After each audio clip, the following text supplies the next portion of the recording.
Happy Father's Day, Ray. I hope you had a great time. Another cool episode of SmackDown. We got Hell in a Cell match for the first time in SmackDown's history. I mean, that's pretty awesome. It's like Raw dehydrates us and SmackDown gives us water. Welcome back to the channel. You know, some would say that I'm the real king of pro wrestling community. Some would call me King Forehead. But that's just some people. How are you guys doing today? WWE did my predictions video dirty. I made my predictions video, WWE cancelled Rey Mysterio versus Roman Reigns, and they also added a bunch of new matches. So you know what? Obviously I'm not gonna make a brand new video, so right now I'm gonna make my predictions for the rest of the matches that I didn't talk about. First one being Cesaro versus Seth Rollins. This has potential to be the match of the night. Obviously, the match at WrestleMania was definitely in the top 5 matches of both parts of WrestleMania, so I'm sure this might steal the show. And we also got a pretty funny segment on this week's SmackDown where Cesaro challenged Seth Rollins to a match at Hell in a Cell and also pushed him. But my prediction is gonna be Seth Rollins because I don't think WWE are gonna continue with this big Cesaro push, unfortunately. And also Kevin Owens versus Sami Zayn. That's a match I definitely want to see because I know these two can also steal the show. So I'm kind of happy they added these two matches. Interesting choice to have Sami Zayn versus Kevin Owens instead of an Intercontinental Championship match. I think it could have been a triple threat match or a fatal 4-way. But whatever the case may be, I know the match itself is gonna be interesting. What my prediction is, Kevin Owens. I don't think WWE are gonna give Sami Zayn that win, but I wish they would. Let's talk about SmackDown. So for some reason WWE decided not to have Rey Mysterio versus Roman Reigns at Hell in a Cell pay-per-view. And during my predictions video, I told you that this is honestly the only one match that I truly care about and wanna see. And judging by what we got on SmackDown, it should have been on the pay-per-view. Now, on the other hand, I don't wanna complain. You know, at the end of the day, we got a Hell in a Cell match on a regular SmackDown, and we really shouldn't complain. It's not how it works. I'm just saying, you know, this match really deserved to be on a pay-per-view. I mean, right now I care about the pay-per-view a bit less. And like I've said, another cool episode of SmackDown. Really enjoyed this one. Big feel. You know, this definitely felt like a go-home episode before a pay-per-view. Not some shitty 6-man tag team match. The show kicked off with Rey Mysterio addressing his match against Roman Reigns inside Hell in a Cell. Obviously, Rey Mysterio is talking about being a parent and how much it hurts to see Roman Reigns attacking his son, the same son he held in his hands. He called him a baby. Come on, Rey. I know it matters. I know how sensitive this is, but you're kinda reaching. You know, Dominic is like at least 20. He doesn't even know when Dominic Mysterio can return to the ring, and he will never forget the man who did this, Roman Reigns. Rey Mysterio says he cannot wait one more day, he wants his revenge right now. He calls out Roman Reigns and even calls him a bitch. WWE are using this word so much it almost doesn't even mean anything at this point. It's like saying hi.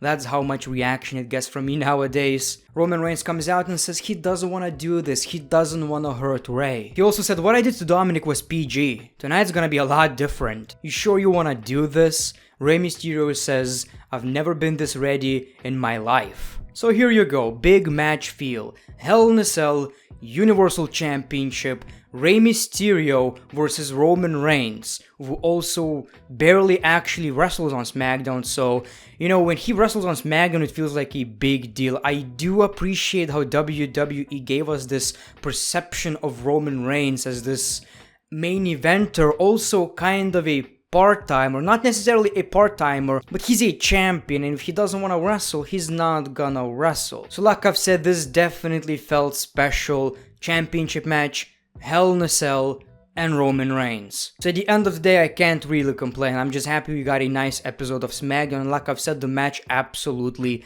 delivered. Then we saw Commander Azeez and the Intercontinental Champion Apollo Crews versus Big E and Kevin Owens. This one was actually shorter than expected, probably hear that a lot. Sami Zayn was on commentary. He started touting Kevin Owens. Kevin Owens gets back into the ring, but we got a Nigerian nail. So Commander Azeez and Apollo Crews won the match. So WWE really nailed it with Commander Azeez. He looked very strong in this match. I'm just not sure why are we not having an Intercontinental Championship title match on the pay-per-view, since this is one of the biggest rivalries on SmackDown. Everyone wants that Intercontinental Championship. We saw a battle for the crown, and I appreciate how special WWE made it look. We got a video package, and this, I mean, it looks beautiful. It looks like a big deal. Again, SmackDown really nailed it. They made this show look important, and we need this more often. You can't save everything for a pay-per-view. I used to complain about it, but now I kinda get it, you know? At the end of the day, we need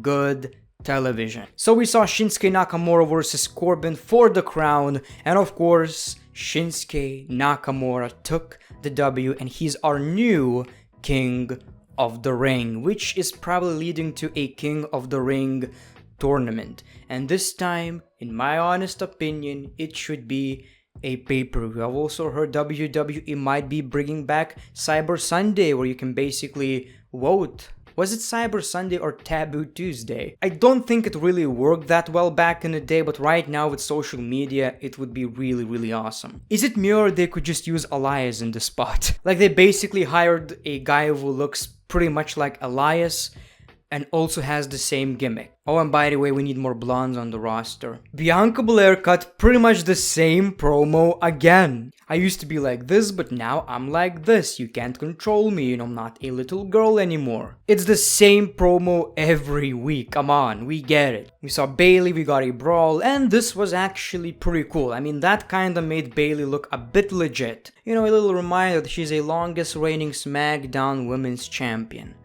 A lot of reminders, in case you didn't know. You know, I really wouldn't even mind it that much, you know, Bayley as the SmackDown Women's Champion again, leading to a triple threat match at SummerSlam. Bianca versus Bayley versus Sasha Banks. I wouldn't really mind it. Jimmy finally gets it. You know, it took him a while. Roman probably spanked him a few times. As he should. You don't second guess the tribal chief. You've been a bad boy, Uso. You've been a bad boy. He says, you know, I thought about last week what you said, and I agree. It's all about family. He says Reigns was right. He may not agree with everything Reigns says or does, but they're family. Roman Reigns says where Jey Uso is. Jimmy said he tried to call him all week, but, you know, couldn't reach out. Jimmy also said, if you need anything, I'm gonna be here for you tonight. But Reigns says, I need your brother. Go find him. We need to stick together. So finally, Roman Reigns got another Uso on his side. And this is gonna be very interesting once we see The Rock in the WWE. Roman Reigns with the Usos, The Rock, the Usos are confused. Which one should we listen to? It's gonna be really interesting. I really cannot wait for the story, and I'm sure we're gonna get it someday. I really hope so. And by the way, I'm happy Jimmy's finally with Roman Reigns. He saw the light, and hopefully we're gonna see them as tag team champions. And I'm sure we will. I mean, that is gonna be a pretty nice view. Roman Reigns with the Universal Championship and the Usos with the Tag Team Championships. Should we see Paul Heyman with the Intercontinental Championship? I think we should. We were supposed to get Otis versus Angelo Dawkins. By the way, Montez Ford is injured, but we didn't really get the match. They attacked Montez Ford, and I guess they injured him as well. You know, this new side of Otis. And I have an explanation. Here's why Otis is so different right now. He was a lovable guy. I mean, he loved them women like Bobby Lashley. You know, he was always nice. He brought girls flowers. But he changed. And it's not because he saw the light or he was manipulated. You know, he was always eating, so he was happy. Right now, before the shows, they don't give him food. So he's an angry man. And that's why he acts the way he does. I act the same way. And of course, we saw the WWE Universal Championship inside Hell in a Cell. Rey Mysterio versus Roman Reigns. I thought we're gonna get some BS, you know, a free Hell in a Cell match on television. I did not expect that, but this match was really good. Like, pay-per-view level match. It wasn't your typical Yes, we have a cage, but nothing truly happens. Now, we got steel chairs, we got table spots, we got all sorts of craziness. We also got the same spot Roman Reigns did to Dominic Mysterio. So it was a really nice physical match. And of course, after this spot, Roman Reigns applies his submission and Rey Mysterio taps out. We also see Jimmy Uso celebrating with Roman Reigns, and then Roman decides to do it again, but this time, Jimmy does nothing. He just watches his cousin doing the nasty things. I don't know what to tell you, man. Nice. Awesome. Right now, all we need is the Usos to take these championships from Mysterios, and hopefully that is happening at Money in the Bank. We don't even need SummerSlam. I mean, at Money in the Bank, we're gonna have an audience, which is something I'm very excited about. Although I've heard rumors Brock Lesnar is not returning anytime soon.